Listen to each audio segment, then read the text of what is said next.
Hey folks, it's me. Welcome to this sub-segment of Hell Broke Loose. These are fireside chats. This is actually the second one I've done, but probably the first one that you will see because I plan on publishing it tonight. I recorded a couple of more already. This is, I guess, episode 3, technically, but it will be episode 1 from henceforth, for the sake of all of our sanity. But it's no editing in. Well, maybe a little bit of editing in, some funny shit on the side. But no, in general, this is serious time. Because Hell Broke Loose is just whatever the hell it is.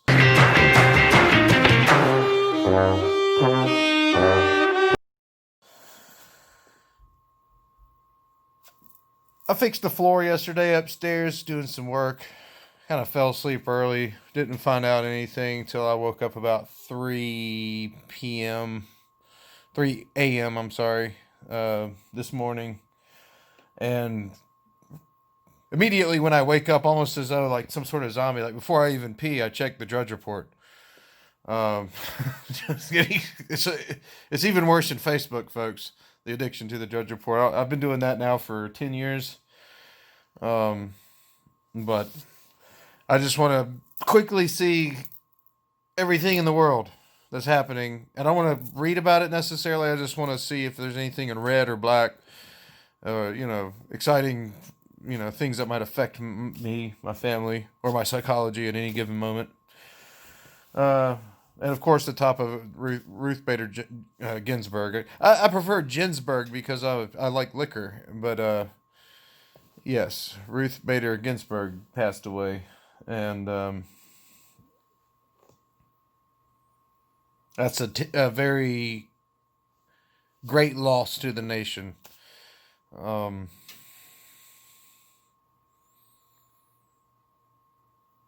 prayers go out to her family, my love and appreciation for her work. There's not a whole lot of folks like that. You won't find many people like that. She was very special, and I think a very kind and generous and good person, totally dedicated to her job, 100%. She was all about it. She was honorable in it. She was opinionated. She was strong. She was a liberal, definitely left of me, for sure. At least in some of the governmental involvement parts, but not so much in just general ideology. I think we both agree on many of the same things. I just tend to not believe the government has as much business in a lot of it. But the court remains the most collegial place I have ever worked. Justice Ruth Bader Ginsburg is often seen as a hero on the left. Her liberal-leaning views and progressive opinions have been influencing the Supreme Court for decades.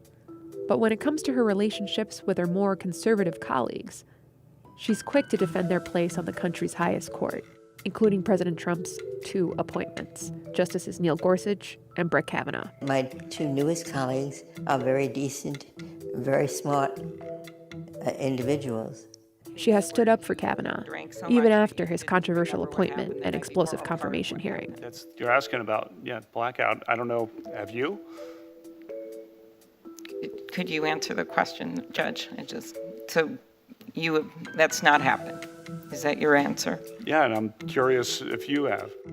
She said that Kavanaugh made history by bringing on an all-female contingent of law clerks.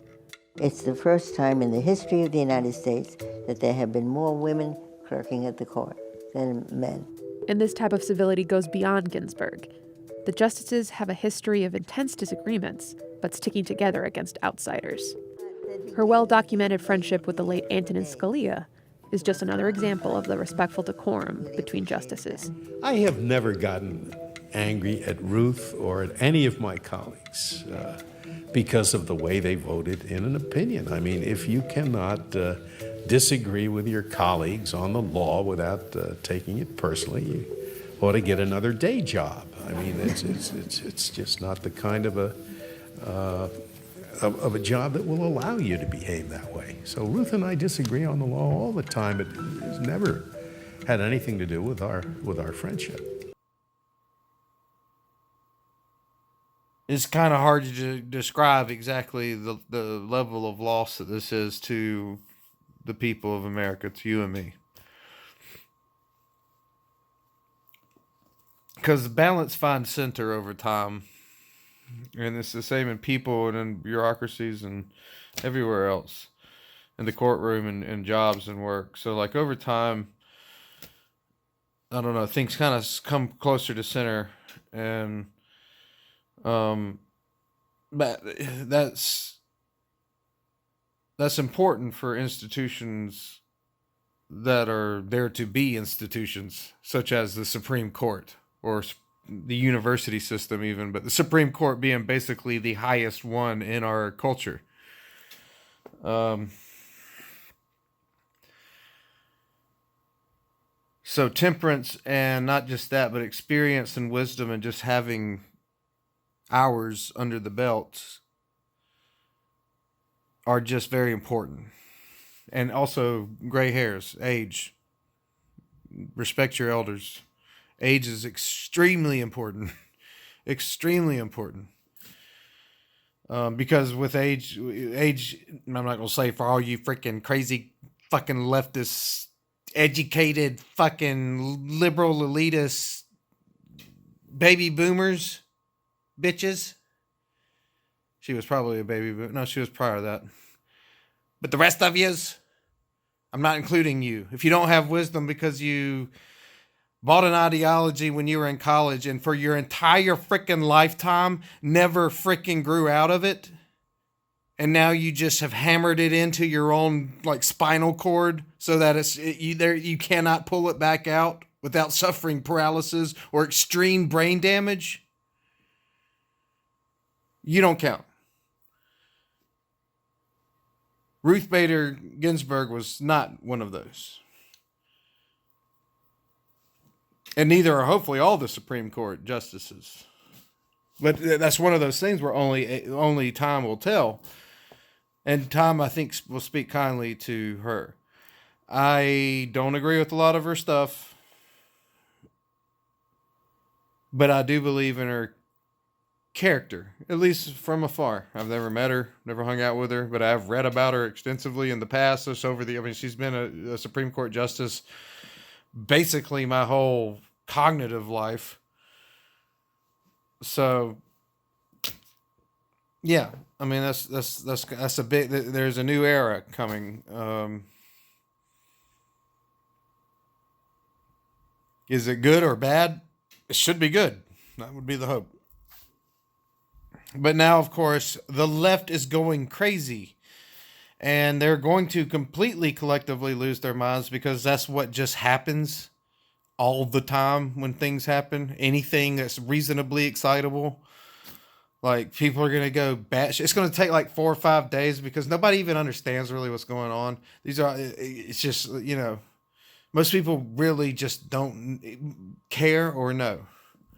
Or care to know. But in the coming weeks and months, this is just going to be another reason for people to treat each other like shit. And that's unfortunate. But what is really supposed to happen now? Fucking political ideologies aside, that does not matter. What you think and what I think just simply does not matter. On what is supposed to happen right now, according to 6-7 generations of America since 1776. Well, after that, I guess, but you know what I mean. Since the founding father days. What is supposed to happen now? Because here's just the scenario quickly, I guess. In 2016, on Obama's basically lame duck year, the last year of his second term, there was a vacancy on the Supreme Court justice. And he, as president, was responsible by the Constitution to appoint a Supreme Court justice. And Mitch McConnell and the Republican, the GOP led by Mitch McConnell, argued that because it was a lame duck presidency at the end of its last year, and because literally on the last term of Obama's second term, the last election during Obama's second term, the American people reelected the Republicans to the Senate. CNN projects the Republicans will take control of the United States Senate. They will be in the majority in the next United States Senate because we project that North Carolina will go to the Republicans. The challenger, Tom Tillis, will defeat Senator Kay Hagan. This is a major projection. The Republicans are going to be the majority in the United States Senate. Tom Tillis, we project, will defeat Kay Hagan, the Democratic senator. Right now, 98% of the vote is in. Tom Tillis has a 53,000 vote advantage, 50,000 vote advantage right now. It's close, but not close enough. Not close enough for Kay Hagan. Take a look at the Empire State Building right now. We've been taking a look at the red and the blue as a result of 51 Republican seats. It is now red. People walking by the Empire State Building or CNN right now, they see the Empire State Building is red because the CNN is now projecting the Republicans will be the majority in the United States. The American people, you, me, during an election, took a majority of the Senate, which appoints the Supreme Court justice.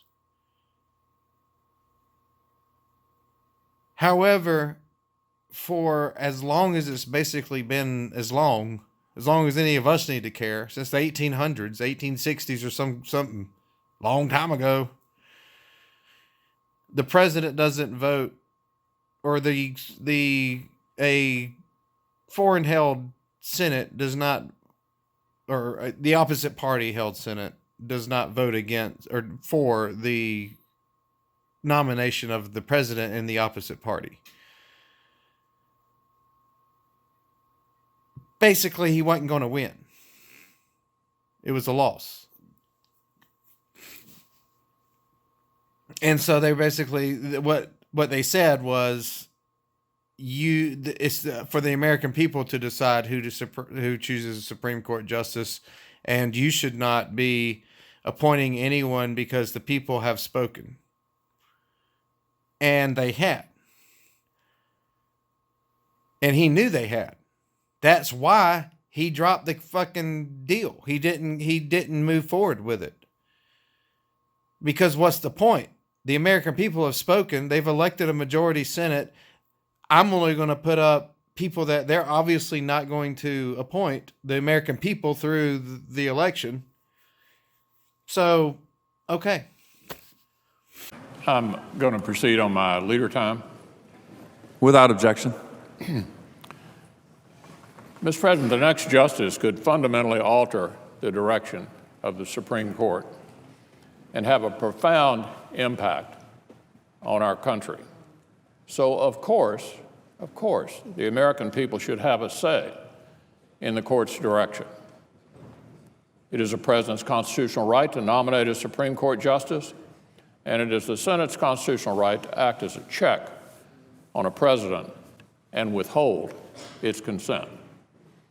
As Chairman Grassley and I declared weeks ago and reiterated personally to President Obama, the Senate will continue to observe the Biden rule so that the American people have a voice in this momentous decision. The American people may well elect a president who decides to nominate Judge Garland for Senate consideration. The next president may also nominate somebody very different. Either way, our view is this: give the people a voice in filling this vacancy. Let me remind colleagues of what Vice President Biden said when he was chairman of the Judiciary Committee here in the Senate. Here's what he said. It would be our pragmatic conclusion that once the political season is underway, and it is, action on a Supreme Court nomination must be put off until after the election campaign is over. That is what is fair to the nominee, he said, and is central to the process. Otherwise, it seems to me, Chairman Biden went on, we will be in deep trouble as an institution. Others may fret, he said, that this approach would leave the court with only 8 members for some time. But as I see it, Chairman Biden said, the cost of such a result, the need to re-argue 3 or 4 cases that will divide the justice 4-4, are quite minor compared to the cost that a nominee, the president, the Senate, and the nation would have to pay for what would assuredly be a bitter fight, no matter how good a person is nominated by the president. Chairman Joe Biden. Consider that last part. Senator Biden said that the cost to the nation would be too great no matter who the president nominates. President Obama and his allies may now try to pretend this disagreement is about a person. But as I just noted, his own vice president made it clear it's not. The Biden rule reminds us that the decision the Senate announced weeks ago remains about a principle and not a person. Now, it's a similar situation, but basically the exact opposite. In the latest election, same amount of time between where we are now and where they were then. Actually, they were actually a little closer. 2 years before, there had been an election. The American people made a choice. In 2014, for Obama, they chose to give the Senate to Republicans. This year, they've chose to give the Senate to Republicans. 4 years ago, they chose to give the Senate to Republicans.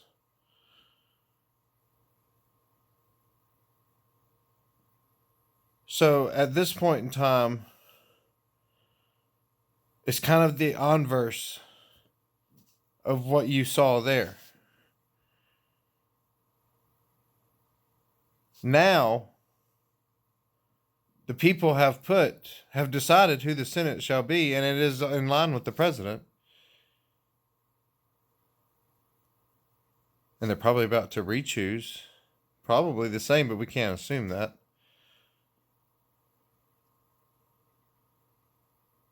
And the Democrats, the party of the left, are voting based on the person, not the principle. The exact opposite of what Mitch McConnell in 2016 spoke out of his very mouth. It's 40-something days out, 44 days, 46 days, something, I don't know. 40-something days out, and a Supreme Court justice has died. And the people have maintained, they've now twice elected a Republican GOP Senate to select Supreme Court justices, which is a big part of the Trump platform and why people vote for Trump. So that he will appoint judges and fill all the spots. Per the Constitution. Lefty crazy Democrats, you could have won if you didn't embrace the lefties, but now you want to be lefty crazy. So you lost it. And then they lost it again. You lost it again.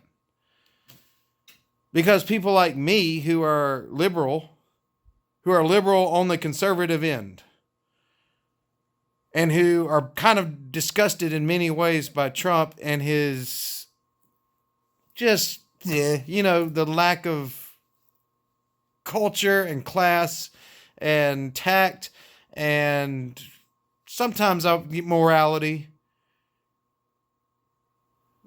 But hey, look what he does.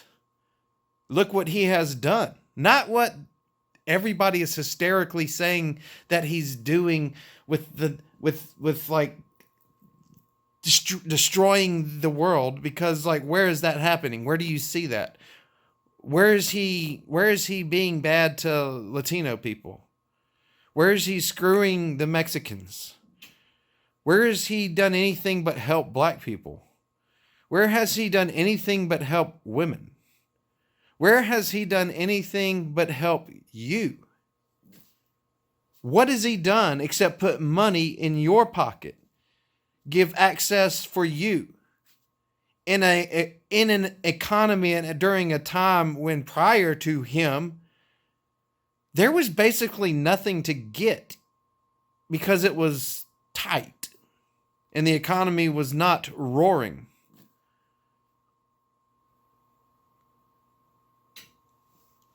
So,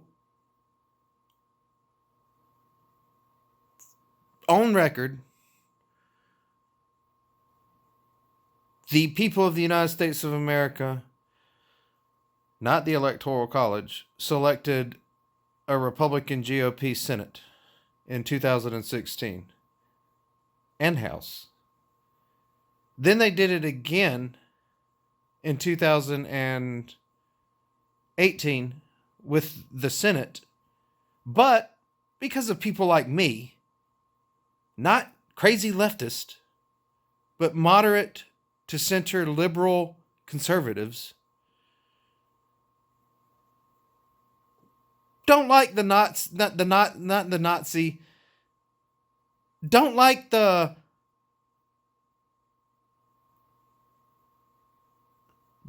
dictator shit, or throwing people in and out constantly, or saying things that sound incredibly dumb, or acting like your crowd size matters, or worried about the size of your hands. These are things that were warning signs, to say the least. And so, in 2018, the part of our Congress that is responsible for oversight was given to the Democrats. Not by some huge margin, but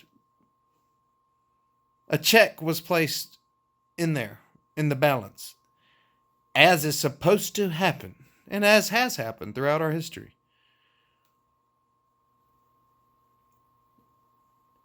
The Senate, which selects the confirmations, confirms the president's selections,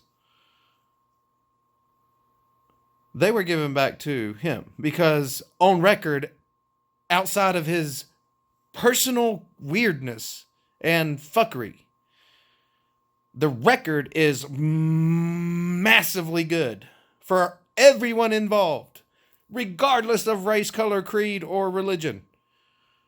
And if you just like money, and if you just like going to your church and being left alone, or you just like going to your college and being able to learn your education, or just walk down the street and not get shot in your fucking face by some crazy motherfucker, what is the complaint about that? Big orange man bad. Is that what it is? Big orange man bad. Big orange man. The big orange man bad. The big orange man is bad. I'm kind of orange. I guess I'm a big orange bad man. And I guess you're just like some really great fucking person. some just exemplary moral high ground figure of immaculate conception that thinks, I'm not even going to say that particular topic because it's really not one of the freaking topics that actually matter.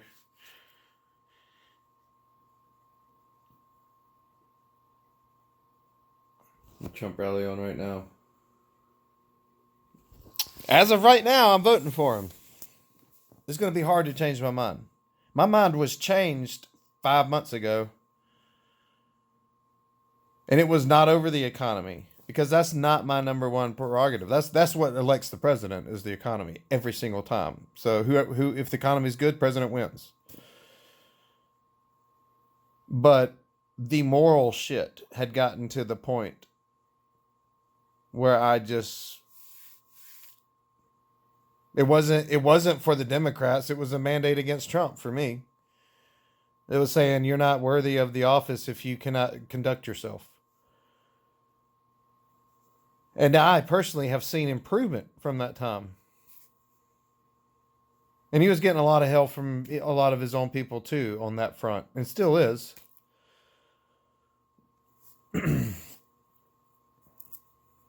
So let me wrap this thing on down. Well, not wrap it down completely, but let me get into the meat of it. There's the Constitution of the United States of America. We read this every time we have family dinner around the table.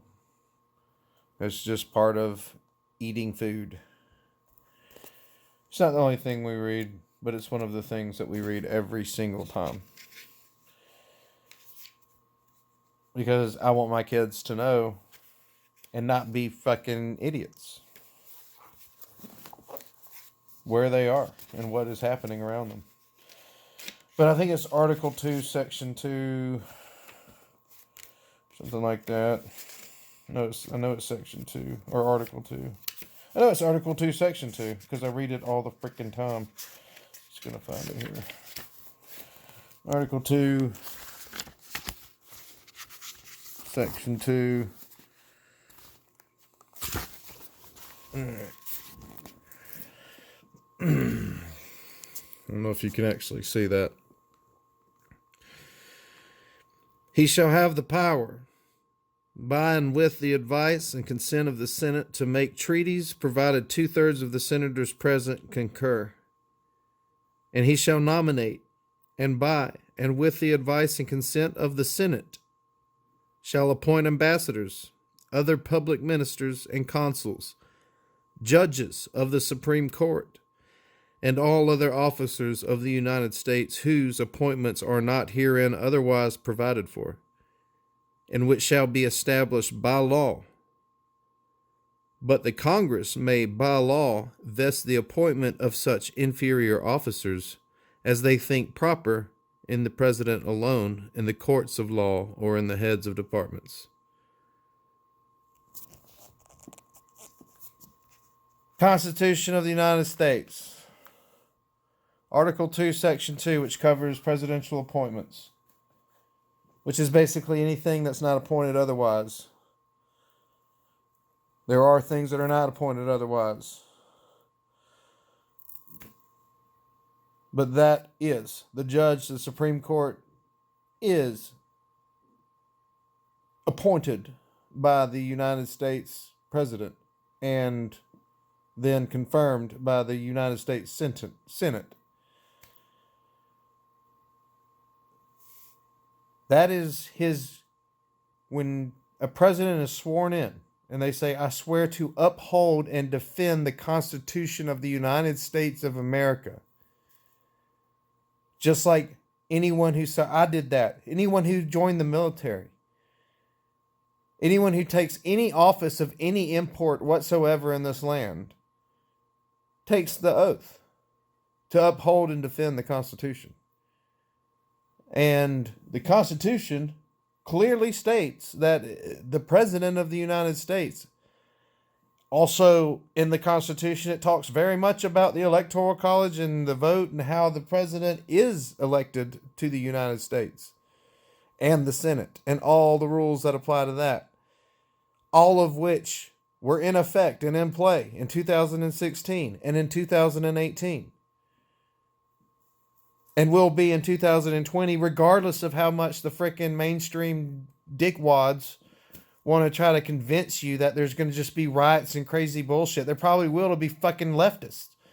But outside of that, it's just going to be another election. And I think Trump's going to win.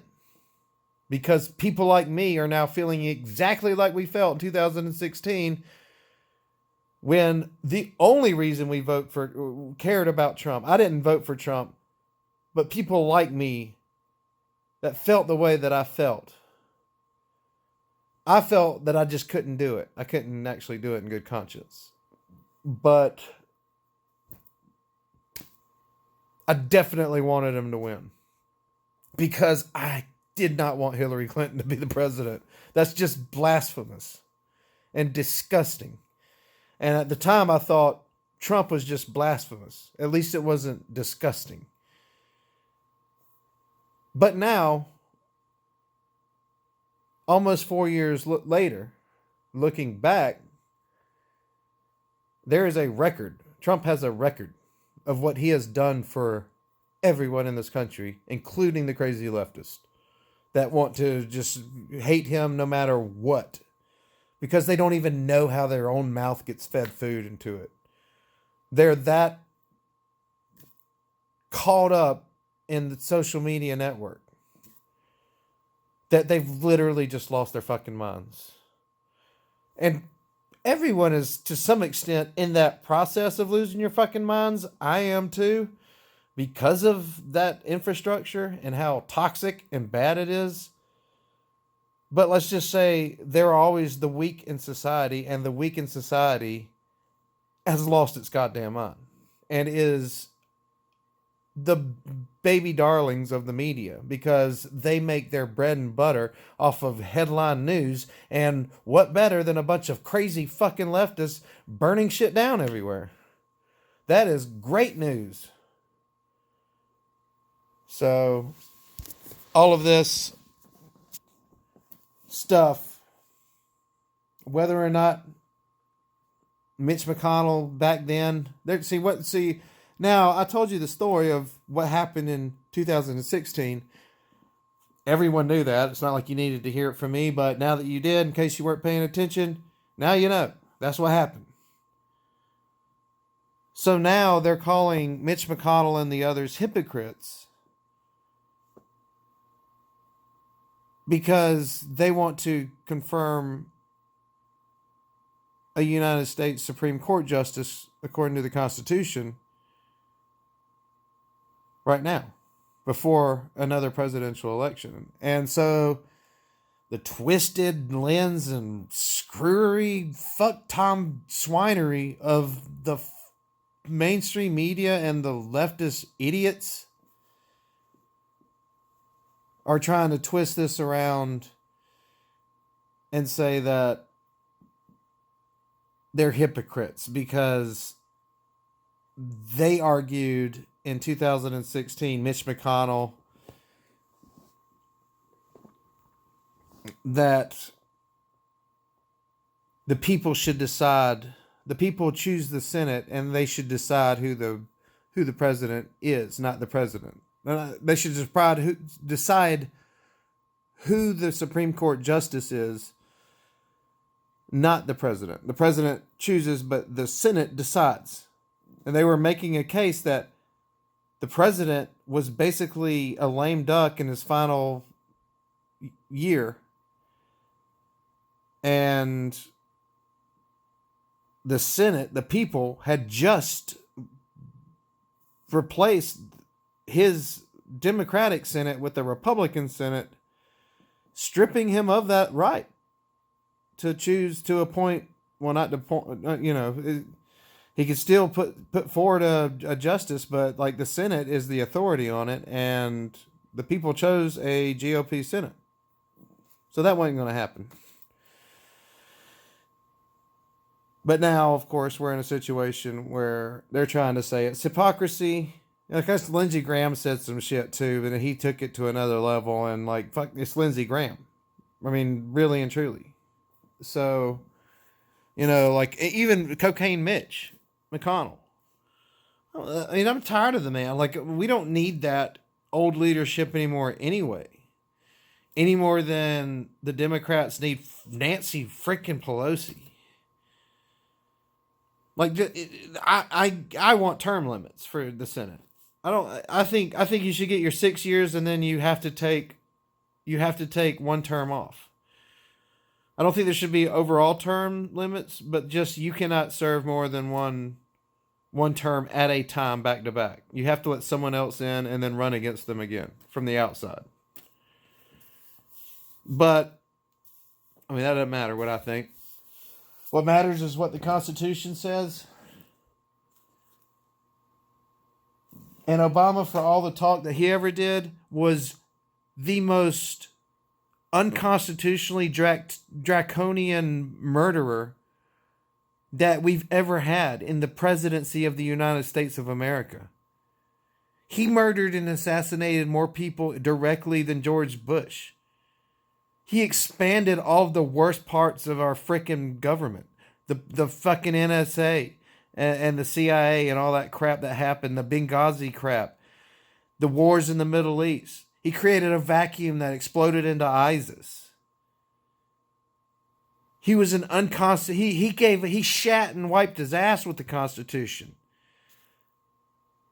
He probably used it after he jerked off because he didn't give a shit about the Constitution of the United States. He was just a very lovable, very well carried individual who I liked. I loved him.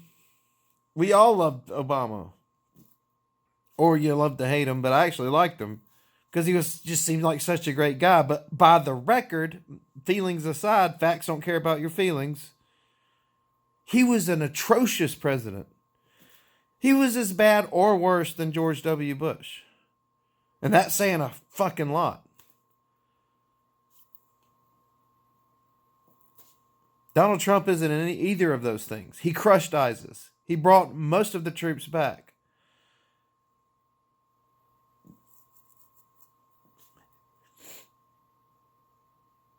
He stopped all of that surveillance crap. The courts and justices which he's appointed have undermined and cut back on all of those things that they basically justified Edward Snowden. And he'll probably be pardoned because of it. Or the case against him will fall apart. Because now good judges are making sound decisions that protect American liberty rather than violating it.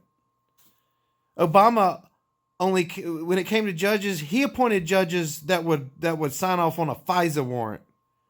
That's what he was interested in. He wanted to make sure that he appointed people that when the FBI said, "Hey, I want to just collect all these records," or go into Facebook, "No, you have to do it." So they could sneak into your house at night and do a no-knock warrant and probably kill half your family in the process. That's what Obama appointed judges based on. It wasn't for women's rights. And it damn sure wasn't for the Constitution.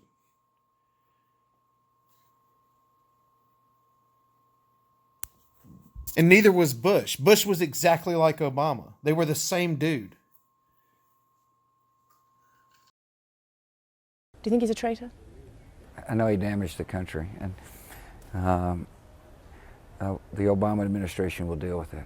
But do you think it's possible for one man to really damage the security of the nation? I think he damaged the security of the country. And when it comes to surveillance, there can be real-time understanding of what you're Googling. I put the program in place to protect the country, and one of the certainties is civil liberties were guaranteed. The Obama administration will deal with it. The Obama administration will deal with it. The Obama administration will deal with it. No, I don't think Mr. Snowden was a patriot. As I said in my opening remarks, I called for a thorough review of our surveillance operations before Mr. Snowden made these leaks, because I never made claims that all the surveillance technologies that have developed since the time some of these laws had been put in place somehow didn't require potentially some additional reforms. That's exactly what I called for. So the fact is that Mr. Snowden's been charged with 3 felonies. If in fact he believes that what he did was right, then like every American citizen, he can come here, appear before the court with a lawyer, and make his case. The Obama administration will deal with it. Given the fact of an open investigation, I'm not going to dwell on Mr. Snowden's actions or his motivations. I will say that our nation's defense depends in part on the fidelity of those entrusted with our nation's secrets. If any individual who objects to government policy can take it into their own hands to publicly disclose classified information, then we will not be able to keep our people safe or conduct foreign policy. Moreover, the sensational way in which these disclosures have come out has often shed more heat than light, while revealing methods to our adversaries that could impact our operations in ways that we may not fully understand for years to come.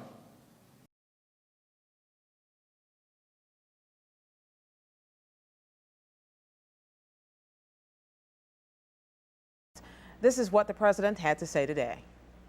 This is a two-front war. It's a two-front war. And it's a war we're going to win on both fronts. But make no mistake, the best way to make sure we protect our homeland is to succeed by bringing the terrorists abroad who try to strike us to justice. Barbara, what's in this new anti-terrorism bill that would presumably help investigators get to the bottom of all this? Right. There's a lot in this bill. Attorney General John Ashcroft absolutely loves it. He said, the hour this thing is signed, I'm going to instruct law enforcement how to use these new powers. Some of them are being able to trace email messages from place to place. But because the challenges posed by threats like terrorism and proliferation and cyber attacks are not going away anytime soon. They are going to continue to be a major problem.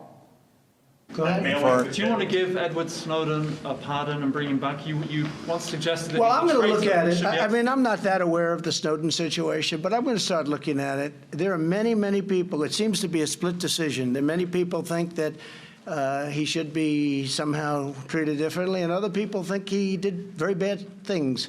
And I'm going to take a very good look at it. Okay? I mean, I've seen people that are very conservative and very liberal, and they agree on the same issue. They agree both ways.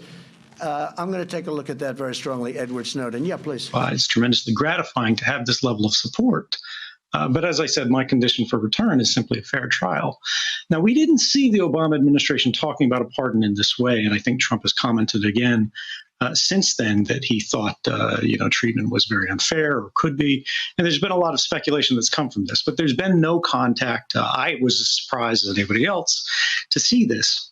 But it's very interesting to see this president thinking about, pardoning what a lot of people would consider one of the big names in this new war on whistleblowers. And that's something that I think we should all support seeing come to an end.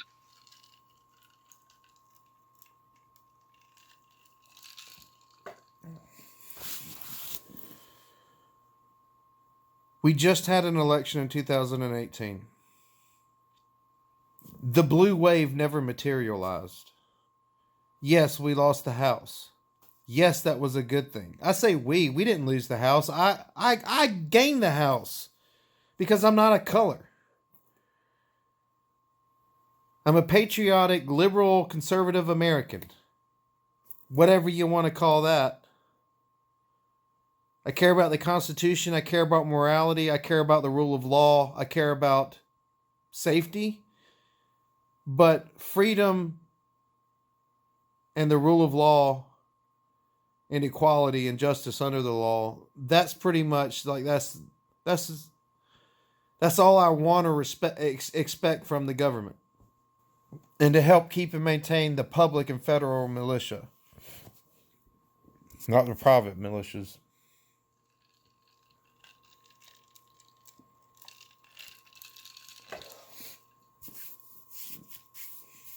So, for anyone educated, so I'm not talking to all of you that just want to go out and riot and be angry and upset about something every single day, or go out and call people names, call them Nazis and whatever else because they happen to be more informed than you are. If that's what you want to do, go do that. But most Americans who are trying to pay attention and trying to make a good decision based on wisdom, not hysteria, not the fear-mongering, not the propaganda, the record, and the Constitution of the United States of America to protect our rights. And also the economy to protect your frickin' everything that you live in your life. Your house, your car, your garage door, your frickin' electric bill. There's literally nothing. There's literally nothing that the economy doesn't affect, except for maybe your faith or your belief system. So everyone's going to talk a bunch of crap and lose their minds and say, Trump is big orange man bad, orange man bad. And then they're going to go and pull the lever for Donald Trump to save their own freaking lives. So, and if they don't, well, I know a lot of people are, but let's just say that the fear-mongering, the propaganda, and I mean, it is billions of dollars. It is insane. The disproportionate empire that the Democrats have always had every single year, no exceptions.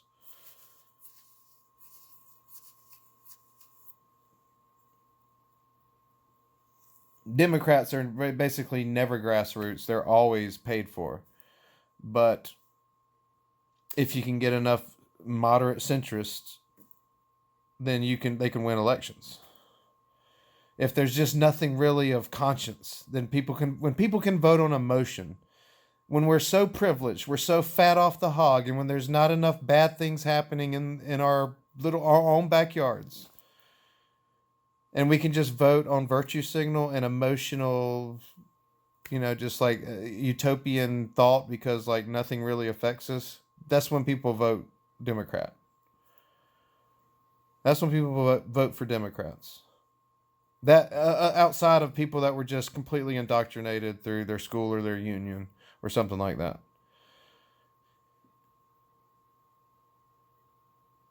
Republicans don't do all of that stuff. I mean, don't understand there's not ads and there's not crazy stuff that, happens, and that there aren't exceptions to every rule, and they're all politicians. Let's get that straight. But on the ground level, on the grassroots and ground level of conservatism, it's more of just people come out with energy and they do it. They don't require the billions of dollars. It's nice to have. It's for advertising and stuff. But they're just going to show up and vote. Because if there's anything of principle or importance, security, the nation, people are going to come vote. Doesn't matter how much money you throw at the other side.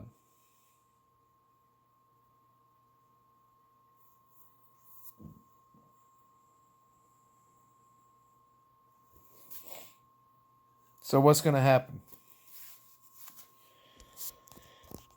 I don't know. Nobody knows. Nobody knows what's going to happen. But there's really two scenarios. Either, well, there's, I guess, three scenarios, broadly speaking. Trump nominates. The Senate rushes some rush job through to try to confirm before the election. Trump nominates, but they do not rush to vote on the confirmation before the election. They wait until afterwards. or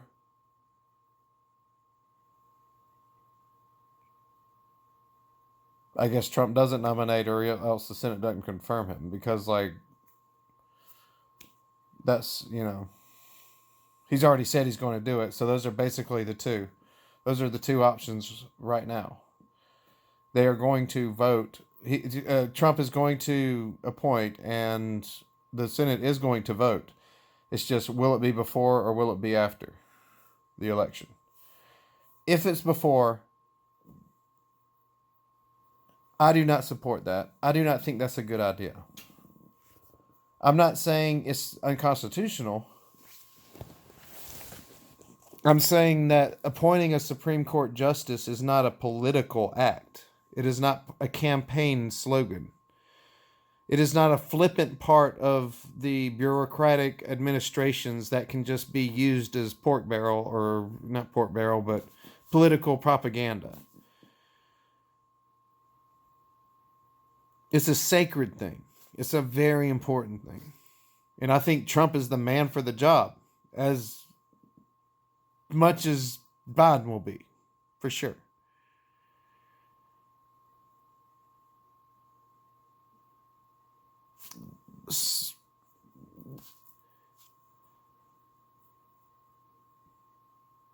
But trying to do it that quickly would, for one, it would just be kind of, it would look like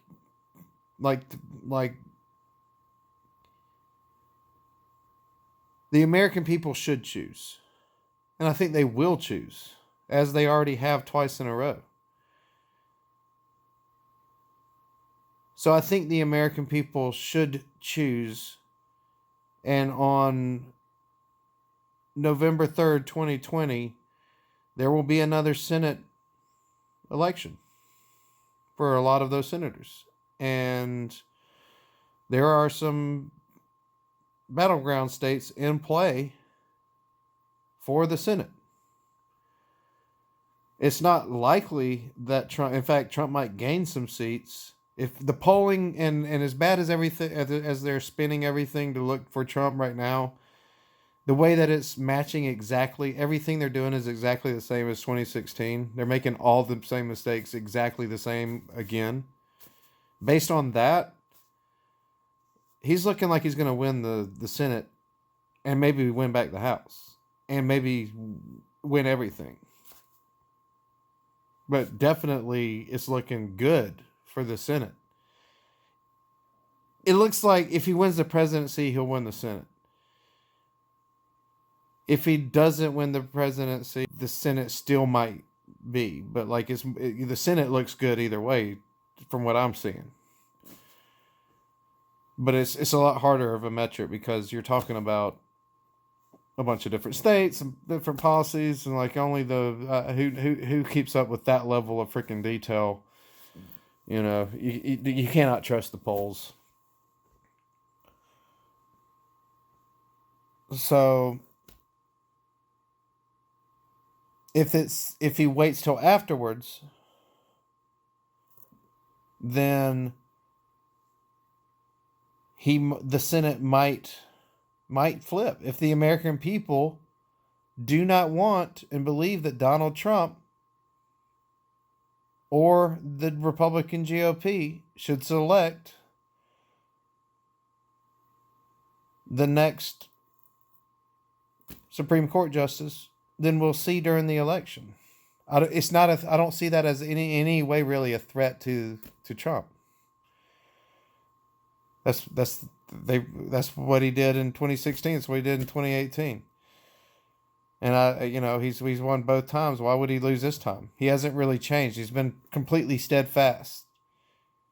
So if people voted for him the first time because they believed in what he said, they voted for him the second time because he did what he said, why wouldn't they vote on him the third time when he's continued to do what he said, as far as the Senate goes? And in the presidency as well, the second time for the presidency.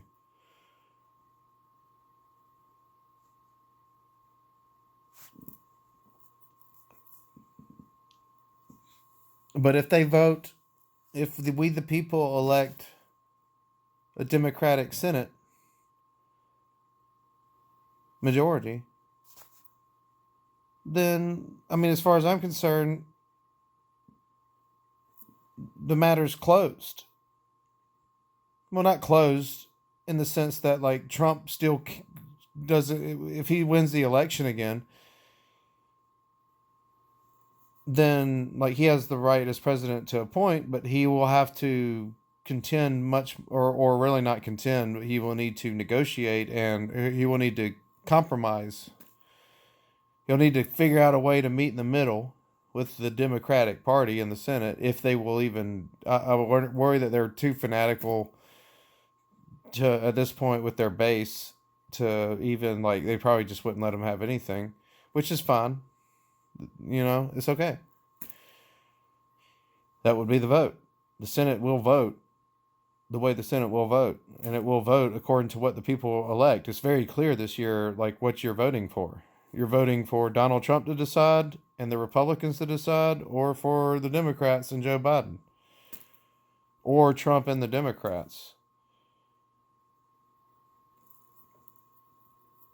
But right now, there is no similarity to where Trump is and the Senate is this year in comparison to 2016. They're two totally different scenarios, wildly different scenarios.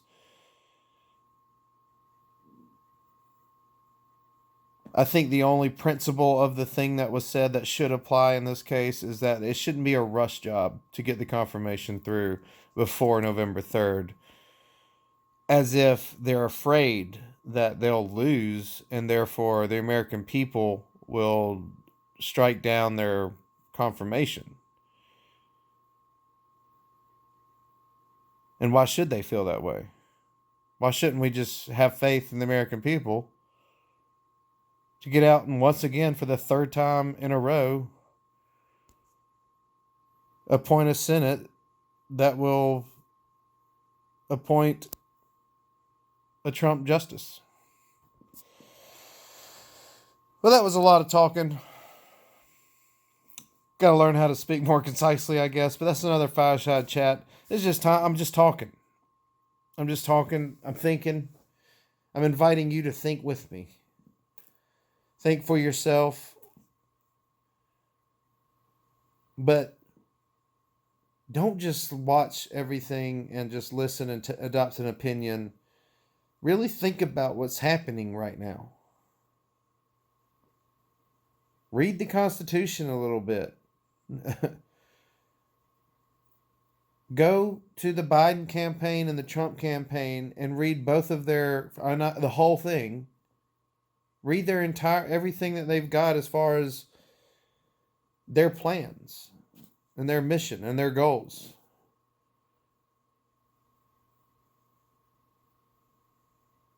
And if you actually care about the Supreme Court enough to talk a bunch of shit and complain and bitch about it, or otherwise, go check out these Supreme Court justices, or not the Supreme Court justices, the nominations that are upcoming,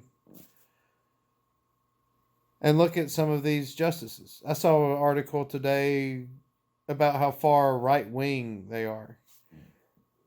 And it's just like the extreme right. Like, none of them are.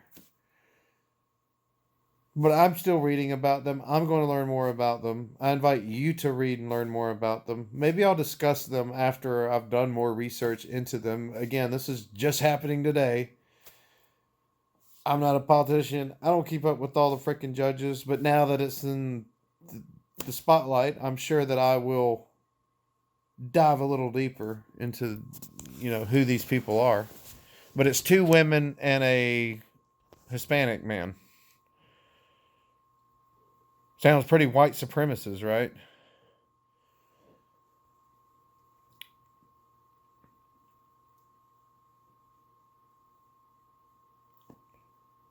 But rest in peace, Ruth Bader Ginsburg. It's a tongue twister for me for some reason. The notorious R.B.G. Thank you for all of your service to me and my family, to the legacy of this country and to the protection of the Constitution, defending the Constitution. And I'm sorry, but your dying wish that Trump that an appointment not be made until after the election doesn't matter, and you should know, because the Constitution doesn't say anything about that. And that's what we go by. We don't go by feelings. Love you guys. Thanks for joining me, for those one or two of you that will. And check us out, hellbrokeloose.com. Hell broke loose.